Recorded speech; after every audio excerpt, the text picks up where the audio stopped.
ఒక ఇన్సిడెంట్ మనం చూస్తూ ఉన్నాం. సో భారతీయ జనతా పార్టీ మావోయిస్టుల ఏరివేత కార్యక్రమాన్ని చాలా దూకుడుతో పోతా ఉంది. చాలా మంది చనిపోతా ఉన్నటువంటి విషయం చూస్తా ఉన్నాం. నిన్న అమిత్ షా కూడా మావోయిస్టులను ఏరి పారేస్తాం, వారిని అంతమొందిస్తామని చెప్పేసి కూడా గతంలో చెప్పడం జరిగింది. సో ఆ దశలోనే గత కొంతకాలంగా ఎప్పుడైతే ఛత్తీస్గఢ్లో భారతీయ జనతా పార్టీ అధికారంలోకి వచ్చిందో అప్పటి నుంచి కూడా నక్సలైట్ల ఏరివేత కార్యక్రమం చాలా దూకుడుగా పోతా ఉంది. ఎక్కడ కూడా మానవత్వం లేకుండా చాలా ఘోరాతి ఘోరంగా వాళ్ళను ఎన్కౌంటర్ చేస్తున్నట్టుగా చాలా స్పష్టంగా అర్థమవుతా ఉంది. సో దానివల్ల ఇప్పటికే కొన్ని వందలాది మంది నక్సలైట్లు ప్రాణనష్టం జరిగినట్టుగా తెలుస్తోంది. దానిలో భాగంగా ఆదివాసీలు కూడా వాళ్ళను కూడా మావోయిస్టులు చిత్రీకరించి చంపుతున్నటువంటి విషయాలు మనం చూస్తున్నాం. సో ఆదివాసీల రేపటి అంటే ఇక్కడ చాలా విషయాలు ఉన్నాయి మిత్రులారా. ఎందుకంటే ఈ యొక్క నక్సలైట్లను అంతమొంచిన వెనకాల ఇక్కడ ఏదైతే ఛత్తీస్గఢ్లో ఉన్నటువంటి బస్తర్ ప్రాంతం ఏదైతే ఉందో అబుజ్మడ్ ఈ ప్రాంతాలు ఏవైతే ఉన్నాయో ఇక్కడ ఖనిజపు నిల్వలు అత్యధికంగా ఉంటాయి.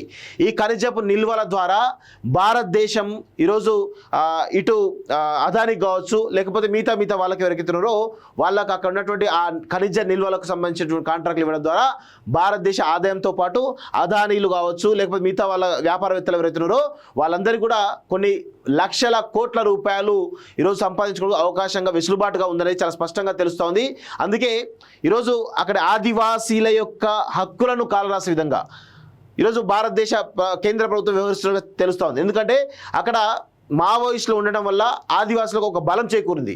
దానివల్ల ఇక్కడ ఉన్నటువంటి భారతదేశ చట్టాలను ఉల్లంఘించి ఈరోజు కేంద్ర ప్రభుత్వం ఏ నిర్ణయం తీసుకోకుండా వీలుగా ఉంది అక్కడ. ఎందుకంటే ఈరోజు అడవిలో ఉన్నటువంటి ఆదివాసీలకు సంబంధించిన హక్కులు ఏవైతున్నాయో వాళ్ళకి సంబంధించినటువంటి అక్కడ ఖనిజపు నిల్వలను ఈరోజు రక్షించుకోవడానికి వాళ్ళకే హక్కు ఉంటుందనే కోణంలో ఈరోజు ఆదివాసులు చేస్తున్నటువంటి ప్రయత్నంలో భాగంగా మావోయిస్టులు సహకరిస్తూ ఉన్నారు. సో దానికి సంబంధించి ఈరోజు మావోయిస్టులు ఎరివేయడం ద్వారా ఈరోజు ఆదివాసీలను అక్కడ రూపుమాపడం కావచ్చు, లేదంటే అక్కడి నుంచి వాళ్ళు తరిమేయడం కావచ్చు, ఇవన్నీ జరుగుతాయి. దానివల్ల ఆటోమేటిక్గా అక్కడ ఉన్న చట్టాలన్నీ కూడా కొంత మేర వీక్ అయిపోతాయి. ఎందుకంటే వాళ్ళు అక్కడ ఉండరు కాబట్టి, వాళ్ళు ఉన్నంతసేపే అక్కడ హక్కులు ఉంటాయి, వాళ్ళు లేకపోతే అక్కడ హక్కులు ఉండవు.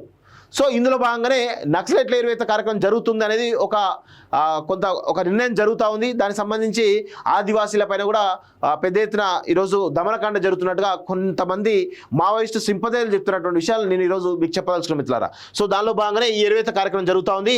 ఛత్తీస్గఢ్ ఒడిశా సరిహద్దుల్లో 16 మంది మావోయిస్టుల కాల్చివేత, మృతులు 27 అని కూడా ప్రచారం.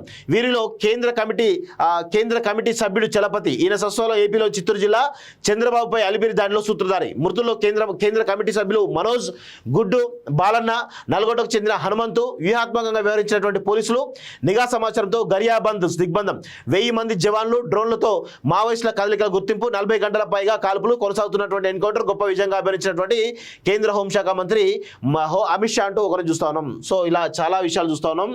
సో దండకారణ్యంలో ఎర్రకోటకు బీటలు, 20 ఏళ్ల ఆధిపత్యానికి చెక్, ఎన్కౌంటర్లతో దళాలు కకావికలం, 650 క్యాంపులతో బలగాల నిఘా, ఆపరేషన్ కగార్తో పైచేయి. ఏడాది వ్యవధిలో 300 మంది మావోయిస్టుల మృతి, మిగిలిన 14 మంది తెలుగు వాళ్ళే. కేంద్ర కమిటీలో ఆరోగ్య సమస్యలు, నిఘా వర్గాల చేతికి కీలక సంవత్సరం, అగ్రనేతలను కాపాడుకోవడం సవాలు, దాడి చేయలేని స్థితిలో హిడ్మా అంటూ చూస్తా ఉన్నాం.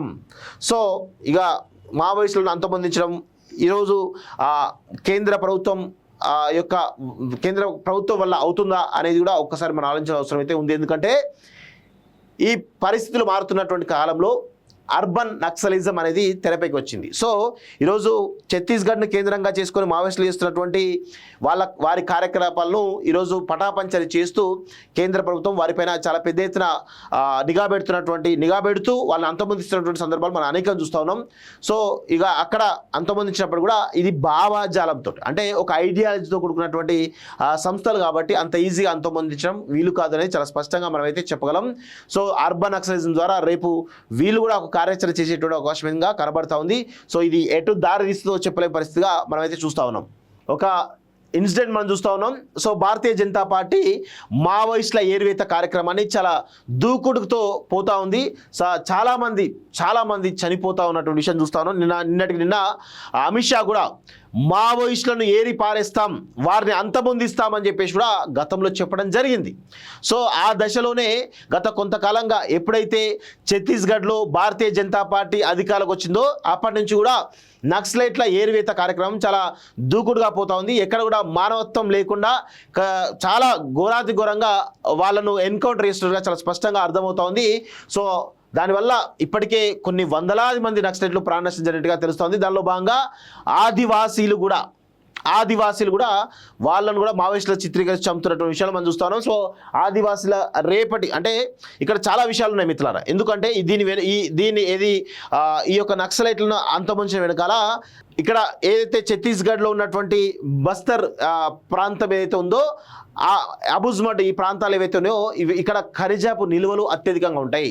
ఈ ఖనిజపు నిల్వల ద్వారా భారతదేశం ఈరోజు ఇటు అదానికి కావచ్చు, లేకపోతే మిగతా వాళ్ళకి ఎవరైతే ఉన్నారో వాళ్ళకి అక్కడ ఉన్నటువంటి ఆ ఖనిజ నిల్వలకు సంబంధించినటువంటి కాంట్రాక్ట్లు ఇవ్వడం ద్వారా భారతదేశ ఆదాయంతో పాటు అదానీలు కావచ్చు, లేకపోతే మిగతా వాళ్ళ వ్యాపారవేత్తలు ఎవరైతే ఉన్నారో వాళ్ళందరికీ కూడా కొన్ని లక్షల కోట్ల రూపాయలు ఈరోజు సంపాదించుకోవడానికి అవకాశంగా వెసులుబాటుగా ఉందనేది చాలా స్పష్టంగా తెలుస్తోంది. అందుకే ఈరోజు అక్కడ ఆదివాసీల యొక్క హక్కులను కాలరాసే విధంగా ఈరోజు భారతదేశ కేంద్ర ప్రభుత్వం వ్యవహరిస్తున్నట్టు తెలుస్తోంది. ఎందుకంటే అక్కడ మావోయిస్టులు ఉండడం వల్ల ఆదివాసులకు ఒక బలం చేకూరింది. దానివల్ల ఇక్కడ ఉన్నటువంటి భారతదేశ చట్టాలను ఉల్లంఘించి ఈరోజు కేంద్ర ప్రభుత్వం ఏ నిర్ణయం తీసుకోకుండా వీలుగా ఉంది అక్కడ. ఎందుకంటే ఈరోజు అడవిలో ఉన్నటువంటి ఆదివాసీలకు సంబంధించిన హక్కులు ఏవైతున్నాయో వాళ్ళకి సంబంధించినటువంటి అక్కడ ఖనిజపు నిల్వలను ఈరోజు రక్షించుకోవడానికి వాళ్ళకే హక్కు ఉంటుందనే కోణంలో ఈరోజు ఆదివాసులు చేస్తున్నటువంటి ప్రయత్నంలో భాగంగా మావోయిస్టులు సహకరిస్తూ ఉన్నారు. సో దానికి సంబంధించి ఈరోజు మావోయిస్టులు ఎరివేయడం ద్వారా ఈరోజు ఆదివాసీలను అక్కడ రూపుమాపడం కావచ్చు, లేదంటే అక్కడి నుంచి వాళ్ళు తరిమేయడం కావచ్చు, ఇవన్నీ జరుగుతాయి. దానివల్ల ఆటోమేటిక్గా అక్కడ ఉన్నటువంటి చట్టాలన్నీ కూడా కొంత మేర వీక్ అయిపోతాయి. ఎందుకంటే వాళ్ళు అక్కడ ఉండరు కాబట్టి, వాళ్ళు ఉన్నంతసేపే అక్కడ హక్కులు ఉంటాయి, వాళ్ళు లేకపోతే అక్కడ హక్కులు ఉండవు. సో ఇందులో భాగంగానే నక్సలైట్ల ఏరివేత కార్యక్రమం జరుగుతుంది అనేది ఒక నిర్ణయం జరుగుతూ ఉంది. దానికి సంబంధించి ఆదివాసీల పైన కూడా పెద్ద ఎత్తున ఈరోజు దమనకాండ జరుగుతున్నట్టుగా కొంతమంది మావోయిస్టు సింపథైజర్లు చెప్తున్నటువంటి విషయాలు నేను ఈరోజు మీకు చెప్పదలుచుకున్న మిత్రులారా. సో దానిలో భాగంగానే ఈ ఏరివేత కార్యక్రమం జరుగుతూ ఉంది. ఛత్తీస్గఢ్ ఒడిశా సరిహద్దుల్లో 16 మంది మావోయిస్టుల కాల్చివేత, మృతులు 27 అని కూడా ప్రచారం. వీరిలో కేంద్ర కమిటీ సభ్యుడు చలపతి, ఈయన సస్వాలో ఏపీలో చిత్తూరు జిల్లా చంద్రబాబుపై అలిపిరి దాడిలో సూత్రధారి. మృతుల్లో కేంద్ర కమిటీ సభ్యులు మనోజ్, గుడ్డు, బాలన్న, నల్గొండకు చెందిన హనుమంతు. వ్యూహాత్మకంగా వ్యవహరించినటువంటి పోలీసులు నిఘా సమాచారంతో గరియాబంద్ దిగ్బంధం, 1000 మంది జవాన్లు, డ్రోన్లతో మావోయిస్టుల కదలికల గుర్తింపు, 40 గంటల పైగా కాల్పులు కొనసాగుతున్నటువంటి ఎన్కౌంటర్ గొప్ప విజయంగా అభివర్ణించినటువంటి కేంద్ర హోంశాఖ మంత్రి అమిత్ షా అంటూ ఒకరు చూస్తా ఉన్నాం. సో ఇలా చాలా విషయాలు చూస్తా ఉన్నాం.